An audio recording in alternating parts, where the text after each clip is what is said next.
तो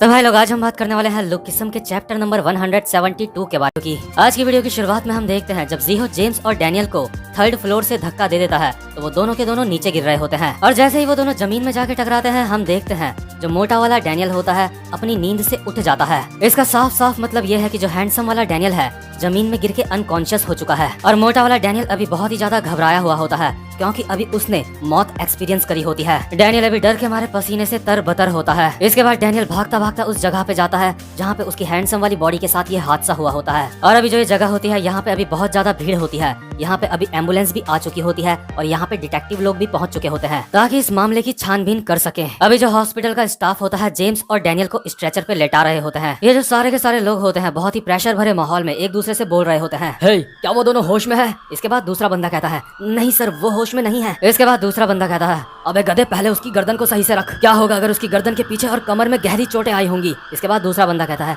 sorry sir मुझे माफ कर दो। इसके बाद हम देखते हैं साइड में ही एक डिटेक्टिव खड़ा होता है जो इस मामले की पूरी तहकीकात कर रहा होता है। इसके बाद एक बंदा आके इस डिटेक्टिव को कहता है, डिटेक्टिव क्या आप थोड़ी सी कॉफी पीना चाहोगे? डिटेक्टिव कहता है, नहीं मैं पहले ही कॉफी पी चुका हूँ। इसके बाद दूसरा बंदा कहता है, जी सर। तो इसके बाद हम देखते हैं जो डिटेक्टिव होता है अभी जीहो से बात कर रहा होता है। डिटेक्टिव कहता है, तो बच्चे तुम कह रहे हो कि उन दोनों ने एक दूसरे से फाइट करी है ना? और जब जीहो होता है डरता डरता कह रहा होता है, यस सर, वो दोनों के दोनों मेरे दोस्त हैं और उन दोनों ने एक दूसरे से फाइट करी और उनके साथ ये हो गया। और क्योंकि जो जीहो होता है उसकी अभी बुरी तरह से फटी पड़ी होती है इसलिए जो डिटेक्टिव होता है वो कहता है, अरे यार क्या परेशानी है, हमारे पास कोई और विटनेस भी नहीं है जिसने ये सारा का सारा मामला देखा हो। और जहाँ पे ये हादसा हुआ उस जगह पे जो कैमरा लगे थे उसका जो ओनर है उसका क्या हुआ? इसके बाद एक पुलिस वाला कहता है, सर वो जो ओनर था वो उस वक्त टॉयलेट में था और वो जो कैमरा वहाँ पे लगे हैं वो सारे के सारे फेक हैं। डिटेक्टिव कहता है, क्या वहाँ पे जो कैमरा लगे हैं वो फेक है?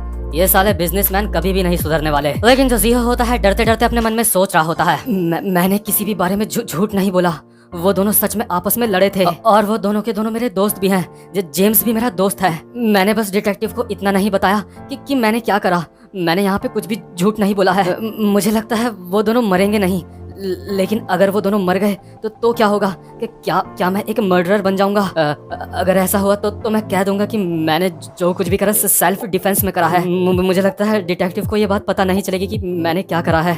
आखिर अब आगे मेरे साथ क्या होगा? इसके बाद डिटेक्टिव कहता है, वेल मुझे लगता है मेरे पास कोई ज्यादा ऑप्शन नहीं है क्योंकि वो दोनों के दोनों अभी बेहोश हैं, इसलिए बस अभी हम इंतजार कर सकते हैं उन दोनों के होश में आने का। और जो जीहो होता है हैरान होकर अपने मन में सोच रहा होता है, एक सेकंड, अगर वो दोनों होश में नहीं आए तो इसका मतलब मैं बच जाऊंगा, है ना? मतलब यार जो जीहो होता है ना उसके अंदर से अभी दया धर्म सब कुछ खत्म हो चुका होता है। और ऐसा नहीं है कि जीहो के साथ ही ऐसा हुआ है, जो कोई भी ऐसी सिचुएशन में फंसता है उस हर इंसान के साथ ऐसा होता है। जिस जेम्स को मारने के लिए जीहो घर से पेपर कटर लेके आया था अभी अपने मन में उसको अपना दोस्त कह रहा है और घबराहट की वजह से जीहो ये तक सोचने में मजबूर हो चुका है कि जेम्स और डैनियल अगर होश में ना आए तो वो बच सकता है। और जो डिटेक्टिव होता है ध्यान से जीहो के चेहरे में देख रहा होता है क्योंकि यार डिटेक्टिव कोई ऐसा वैसा इंसान नहीं होता, डिटेक्टिव किसी का भी फेस रीड करने की भी क्षमता रखता है। इसके बाद हम देखते हैं जेम्स को जो अभी स्ट्रेचर पे लेटा हुआ होता है और जो हॉस्पिटल का स्टाफ होता है आपस में बात कर रहा होता है। इसका हार्ट रेट अभी 25 है, इस बंदे को ऑक्सीजन की सख्त जरूरत है, इस बंदे की पल्स अभी 130 है, 140, इसकी पल्स हाई होती जा रही है। इसके बाद हम देखते हैं जो मोटा वाला डैनियल होता है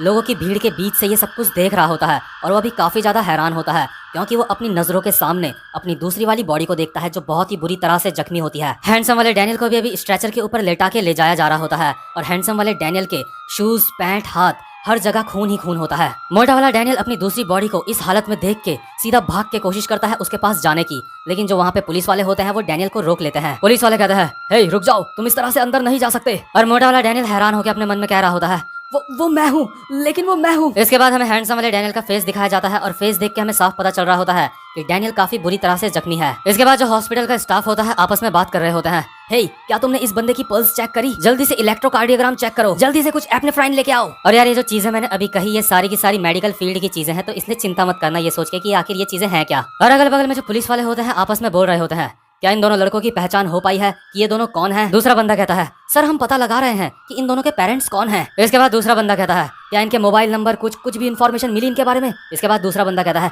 नहीं सर हमें नहीं मिली। इसके बाद एक हॉस्पिटल का स्टाफ का बंदा कहता है, अरे बेवकूफ, हमें ये सारी की सारी इन्फॉर्मेशन चाहिए ताकि हम इनकी सर्जरी कर सकें। इन लोगों की सर्जरी करने के लिए हमें इनके घर वालों की परमिशन चाहिए होगी। और अभी जो डैनियल होता है अपने मन में सोच रहा होता है, क्या सर्जरी? लेकिन मैं तो यहाँ पे खड़ा हूँ। आखिर इन लोगों का सर्जरी से मतलब क्या है? मैं तो यहाँ पे जिंदा हूँ, मुझे कुछ भी नहीं हुआ है। लेकिन यार जो एम्बुलेंस होती है डैनियल और जेम्स को लेके यहाँ से चले जाती है, और जो हमारा मोटा वाला डैनियल होता है अभी एम्बुलेंस के पीछे भाग रहा होता है। और मोटे वाले डैनियल ने अपना जितना भी समय अपनी हैंडसम वाली डैनियल की बॉडी में बिताया होता है, उसको वो सब कुछ मिटता दिखाई दे रहा होता है। डैनियल को ऐसा लग रहा होता है शायद उसकी हैंडसम वाली बॉडी अब मर जाएगी। डैनियल एम्बुलेंस के पीछे से चिल्ला रहा होता है, मत जाओ, वो मेरी बॉडी है। और अभी हम देखते हैं एम्बुलेंस के अंदर का सीन। जो हॉस्पिटल के बंदे होते हैं वो डैनियल की पल्स चेक कर रहे होते हैं, लेकिन डैनियल की पल्स बिल्कुल भी नहीं चल रही होती। डैनियल का दिल अभी पूरी तरह से धड़कना बंद हो चुका होता है। इसलिए जो एम्बुलेंस के अंदर बंदे होते हैं डैनियल का कोट और उसकी शर्ट निकाल देते हैं, ताकि ये लोग डैनियल की बॉडी को झटका देके उसे होश में ला सके, उसकी पल्स दोबारा से काम करने लगे, उसका दिल दोबारा से धड़कने लगे। और ये जो सीन होता है ना जिसमें किसी की बॉडी को झटके देते हैं, ये आपने किसी न किसी मूवी में तो कभी ना कभी जरूर देखा होगा। और अभी जो मोटा वाला डैनियल होता है एक जगह में खड़ा होता है और अपने मन में सोच रहा होता है, नहीं, मैं मर नहीं सकता, मुझे बस अपनी बॉडी को स्विच करना है, मुझे बस अपनी इस बॉडी से अपनी दूसरी वाली बॉडी पे स्विच होना होगा।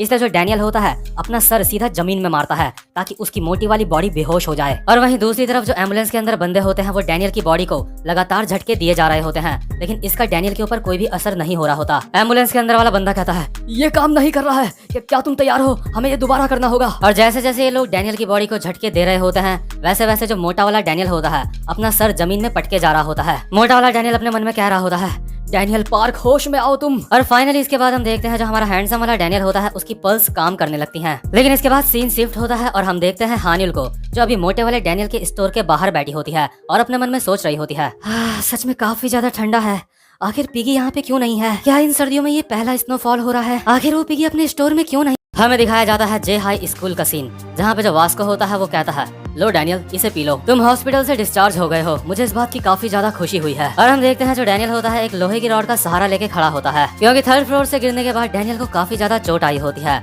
अभी जो डैनियल होता है वो कहता है, मेरी चिंता करने के लिए तुम सबका बहुत बहुत शुक्रिया। और हम देखते हैं यहाँ पे सारे के सारे लोग होते हैं, जैसे कि जैक, वास्को, जे, क्रिस्टल, हानिल और मीरा। डैनियल अभी अपने मन में कह रहा होता है, मुझे सच में काफी ज्यादा खुशी है, मैं इन लोगों को दोबारा से देख पा रहा हूँ, मैं काफी ज्यादा परेशान हो गया था।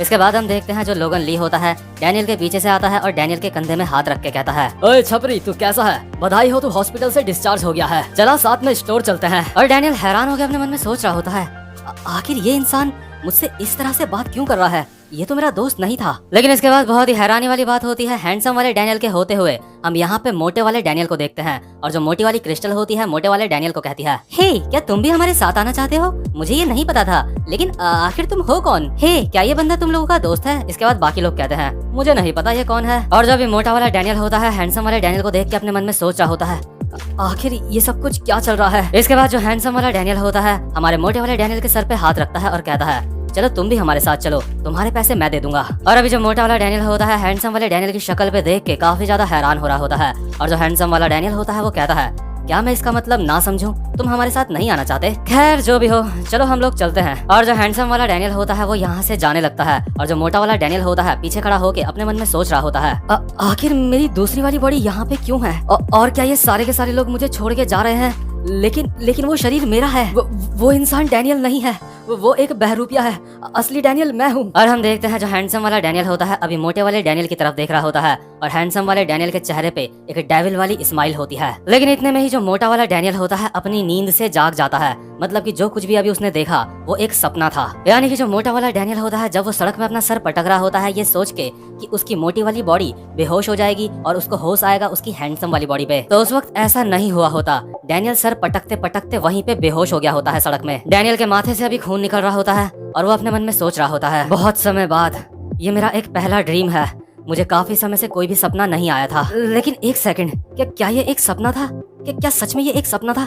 ये सच में बहुत ही ज्यादा अजीब बात है, आखिर मुझे सपना कैसे आ सकता है? ओह हाँ, मुझे याद आया, जो मेरी दूसरी वाली बॉडी है वो तीसरे फ्लोर से गिर गई थी, और क्योंकि अभी डैनियल की हैंडसम वाली बॉडी उठने की कंडीशन में नहीं होती, इसलिए जो डैनियल होता है उसकी आंखें हैंडसम वाली बॉडी में नहीं खुलती, जिस वजह से उसे अभी सपना आया होता है। इसके बाद जो मोटा वाला डैनियल होता है हॉस्पिटल पहुंच जाता है, जहाँ पे उसकी हैंडसम वाली बॉडी अभी एडमिट होती है। मोटा वाला डैनियल हैंडसम वाले डैनियल को देख के अपने मन में सोच रहा होता है, आखिर मेरा ये शरीर कितनी बुरी तरह से जख्मी है, कि क्या इस शरीर का दिल धड़कना बंद हो गया है? इसके बाद यहीं बगल में जो नर्स और डॉक्टर होते हैं वो मोटे वाले डैनियल को कहते हैं, हे, अगर तुम इसके दोस्त हो तो क्या तुम्हारे पास इसकी मदर का मोबाइल नंबर है? हमें कॉल करके इसकी फैमिली को ये सब कुछ बताना होगा। इस इंसान का बहुत सारा खून बह चुका है, जिस वजह से इसकी दिल की धड़कनें भी बंद हो चुकी हैं। और डैनियल अभी अपने मन में सोच रहा होता है, अच्छा इसी वजह से मैं बॉडी चेंज नहीं कर पाया। इसके बाद जो नर्स होती है डैनियल को कहती है, क्या तुम्हें पूरा यकीन है ये इंसान तीसरे फ्लोर से गिरा है? क्योंकि जो इस इंसान के साथ यहाँ पे पेशेंट आया है उसकी हालत बहुत ज्यादा खराब है। उस इंसान के कंपैरिजन में ये इंसान अभी काफी अच्छी कंडीशन में है। और मैंने सुना है वो जो दूसरा पेशेंट है वो भी इसी इंसान के साथ नीचे गिरा था और वो इंसान इसके ऊपर गिरा था। उसके बावजूद भी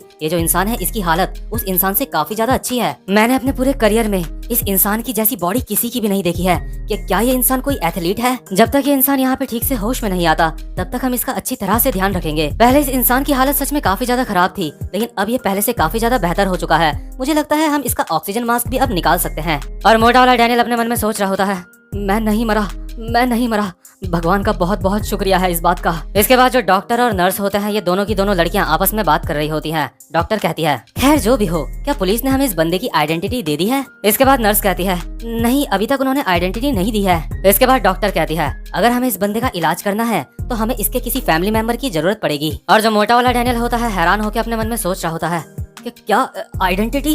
इसके बाद सीन शिफ्ट होता है और हमें पुलिस स्टेशन का सीन दिखाया जाता है। हम देखते हैं यहाँ पे मोटे वाले डैनियल की आइडेंटिफिकेशन का एक पेपर पड़ा होता है और अभी जो पुलिस वाले होते हैं वो आपस में बात कर रहे होते हैं, हे क्या तुम्हें फैक्स मिला? इसके बाद दूसरा वाला बंदा कहता है, हाँ स्कूल ने हमें उसकी आइडेंटिटी सेंड कर दी है। इसके बाद हम देखते हैं यही जो मोटे वाले डैनियल की आइडेंटिटी होती है ये अभी डिटेक्टिव के हाथ में होती है। और जो डिटेक्टिव होता है वो कहता है, डैनियल पार्क, क्या ये इंसान वही है? कि क्या इसकी पहले कोई सर्जरी हुई है? क्या इस बंदे का कोई फैमिली मेंबर अब तक मिलने आया है? इसके बाद पुलिस वाला कहता है, मैंने इसकी मदर को कॉल करा है। इसके बाद डिटेक्टिव कहता है, सच में बेचारी इसकी मदर। देखो ये तो बिल्कुल साफ है कि इन लोगों में से अपराधी कौन है। जो डिटेक्टिव होता है डैनियल गो नाम के एक बंदे को याद करते हुए अपने मन में सोच रहा होता है, मुझे लगता है यहाँ पे जो कुछ भी हुआ है वो बिल्कुल वैसा ही हुआ है जैसा डैनियल गो के समय पे हुआ था। मुझे लगता है डैनियल पार्क को परेशान किया जाता होगा जिस वजह से उसने इस बंदे को पकड़ के वो 3rd फ्लोर से कूद गया। लेकिन हमारी असली प्रॉब्लम तो ये है कि ये जो बंदा अंदर बैठा है हमारा विटनेस, हमारे पास सिर्फ एक यही बंदा है जो विटनेस है। और हम देखते हैं अंदर कोई और नहीं बल्कि जीहो बैठा होता है। और जो जीहो होता है अभी बहुत ही डर के मारे अपने मन में सोच रहा होता है, मैं सच में काफी ज्यादा डरा हुआ हूँ, आखिर अब मेरे साथ क्या होगा? इस वक्त मैं पुलिस स्टेशन में हूँ। शांत हो जाओ जीहो, शांत हो जाओ, मैं बस एक विटनेस हूँ। लेकिन वो डिटेक्टिव मेरी तरफ क्यों देख रहा है? कि क्या उसको पता चल गया है सब कुछ? अगर ऐसा हुआ तो फिर मैं क्या करूंगा? मैं ऐसा नहीं होने दे सकता। मैं उनको ये बात बिल्कुल भी नोटिस नहीं करने दूंगा। मैं अपने चेहरे पे बिल्कुल भी एक्सप्रेशन नहीं लाऊंगा क्योंकि जो सारे के सारे सबूत हैं वो मैं पहले ही मिटा चुका हूँ। और वैसे भी अभी ऐसा कोई भी रास्ता नहीं है जिससे इनको पता चले कि ये सब कुछ मैंने करा है जब तक कि डैनियल और जेम्स होश में नहीं आते। मुझे लगता है भगवान भी मेरे साथ है। हे भगवान, बस मेरी एक बार मदद कर दो, बस मुझे इस बार इस मुसीबत से बाहर निकाल दो। मैं अब से बहुत ही मेहनत से पढ़ाई करूंगा। मैं अपने पेरेंट्स का हर एक कहना मानूंगा और बल्कि मैं लोगों की भी मदद करूंगा। मैं एक अच्छा इंसान बन के दिखाऊंगा। अब मैं किसी भी मुसीबत में नहीं पड़ूंगा। हे भगवान, मैं अब से एक अच्छा लड़का बन के दिखाऊंगा। Please please please please please भगवान, वो दोनों उठने नहीं चाहिए, उन दोनों को होश नहीं आना चाहिए भगवान। लेकिन तभी जो डिटेक्टिव होता है जीहो के पास आता है और जो पेपर कटर जीहो ने यूज करा था जेम्स के कट मारने के लिए वो पेपर कटर को टेबल पे रखता है और कहता है, तुम जानते हो ये चीज क्या है ना? और जो जीहो होता है ये सुन के काफी ज्यादा हैरान हो जाता है। इसके बाद सीन शिफ्ट होता है और हमें दिखाया जाता है हॉस्पिटल का सीन, जहाँ पे जो एक पुलिस वाला होता है अभी कॉल पे बात कर रहा होता है। पुलिस वाला कहता है, हाँ मैं अच्छी तरह से समझ चुका हूँ, मैं हॉस्पिटल पहुँच चुका हूँ और ये इंसान अभी मेरे सामने ही लेटा है। मुझे इस इंसान के आइडेंटिफिकेशन के पेपर मिल चुके हैं, मैं वो पेपर हॉस्पिटल वालों को दे दूंगा। और अभी जो इस पुलिस वाले के हाथ में आइडेंटिफिकेशन पेपर होता है उसमें मोटे वाले डैनियल की फोटो होती है और ये जो पुलिस वाला होता है उसको देख के अपने मन में सोच रहा होता है, ये सच में कमाल की बात है, फोटो में जो इंसान है वो इस वाले बंदे से बिल्कुल अलग है। क्या ये सच में दोनों एक ही इंसान हैं? क्या इस बंदे ने सच में कोई बहुत ही तगड़ी डाइटिंग करी है या फिर इसने कोई सर्जरी करवाई है जो ये ऐसा बन गया? मुझे लगता है इस इंसान ने मेहनत करके डाइटिंग से अपने आप को बदला है। मुझे भी डाइटिंग करनी चाहिए। लेकिन तभी ये पुलिस वाला देखता है हैंडसम वाले डैनियल के बगल में मोटा वाला डैनियल बैठा होता है और जैसे ही पुलिस वाला मोटे वाले डैनियल की शक्ल देखता है वो काफी ज्यादा हैरान हो जाता है क्योंकि अभी उसके हाथ में जो पेपर होता है उसमें जो फोटो होती है वो बिल्कुल मोटे वाले डैनियल की होती है। जो पुलिस वाला होता है मोटे वाले डैनियल को देख के काफी ज्यादा हैरान हो जाता है और उसके हाथ से वो पेपर भी छूट जाता है। पुलिस वाला अपने मन में कहता है कि क्या ये इसका जुड़वा है? कि क्या ये कोई भूत है? अगर ये फोटो वाला बंदा यहाँ पे लेटा है तो फिर ये कौन है? और डैनियल अपने मन में सोच रहा होता है, क्या पुलिस ऑफिसर आखिर ये यहाँ पे क्यों है? और अभी डैनियल जमीन में पड़े पेपर को देखता है जिसके ऊपर डैनियल की फोटो होती है। डैनियल अपने मन में सोचता है, ये तो मेरी स्कूल की फोटो है। अच्छा अब मुझे समझ आया, ये यहाँ पे आइडेंटिफिकेशन के लिए आया था और इन्होंने मेरी आइडेंटिटी स्कूल वालों से मांगी है। कि क्या स्कूल वालों ने इन लोगों को इतनी जल्दी मेरी आइडेंटिटी दे भी दी? ये सच में काफी ज्यादा खतरनाक हो सकता है। पुलिस वाला मोटे वाले डैनियल को कहता है, हे बच्चे, क्या तुम्हारा नाम डैनियल? तभी जो डैनियल होता है वो कहता है, क्या? आखिर तुमने क्या कहा? तुम क्या बोल रहे हो? डैनियल अपना फेस पूरी तरह से चेंज कर लेता है और पुलिस वाला कंफ्यूज होकर अपने मन में सोच रहा होता है, लगता है मुझसे कोई गलती हो गई है, ये वो इंसान नहीं है। डैनियल अपने मन में सोच रहा होता है, लगता है पुलिस वाले ने मुझे नोटिस नहीं करा है। मुझे इस बात की बहुत ज्यादा खुशी है कि मैंने थोड़ी सी एक्टिंग सीखी हुई है। बहुत बहुत शुक्रिया तुम्हारा डेविड। और यार आपको तो पता ही होगा कि डेविड कौन है। डेविड हमारे डैनियल का भाई होता है जो बिल्कुल डैनियल की ही तरह होता है।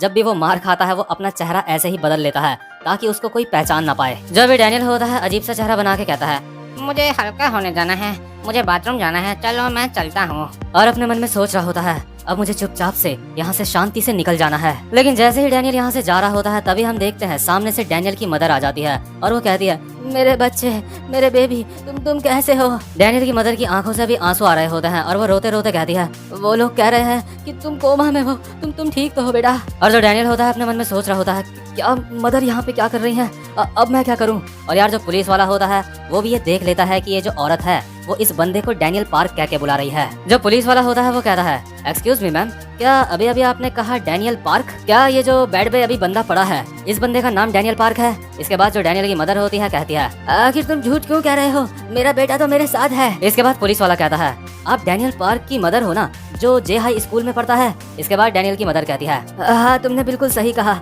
मेरे बेटे का वहाँ पे ट्रांसफर हुआ था और जो मेरा बेटा है वो इतना ज्यादा लंबा नहीं है। और जो डैनियल होता है हल्के से कह रहा होता है, मॉम मुझे लगता है हमें यहाँ से चलना चाहिए। और अपने मन में सोच रहा होता है, आखिर अब मैं क्या करूँ? और अभी जो ये पुलिस वाला होता है इसके बाद वो किसी को कॉल मिलाता है और कॉल पे बोल रहा होता है, मुझे लगता है यहाँ पे थोड़ी सी कंफ्यूजन है। मुझे लगता है जे हाई स्कूल में 2 डैनियल पार्क है, क्या तुम मुझे दोबारा से चेक करके बता सकते हो? और जो डैनियल होता है पुलिस वाले की सारी बातें सुन के वो काफी ज्यादा हैरान हो जाता है क्योंकि अभी उसका सच सबके सामने आ सकता है। और ऊपर से जो डैनियल है स्कूल में भी मोटे वाले डैनियल की आइडेंटिफिकेशन उसने दे रखी है और पढ़ता वहाँ पे हैंडसम वाला डैनियल है। और अगर ये बात किसी को पता चल गई तो डैनियल के पास कोई भी जवाब नहीं होगा कि ऐसा उसने क्यों करा। तो भाई लोग इसी के साथ ये वाला चैप्टर यहीं पे खत्म होता है। उम्मीद करता हूँ कि आपको आज की वीडियो भी अच्छी लगी हो और अगर आप इस चैनल पे पहली बार आए हो तो चैनल को जल्दी से सब्सक्राइब कर लो और वीडियो को भी लाइक कर दो ताकि आगे आने वाली वीडियोस आप मिस ना कर पाओ। तो भाई लोग अब मैं आपसे मिलता हूँ अपनी नेक्स्ट वीडियो में, तब तक के लिए गुड बाय।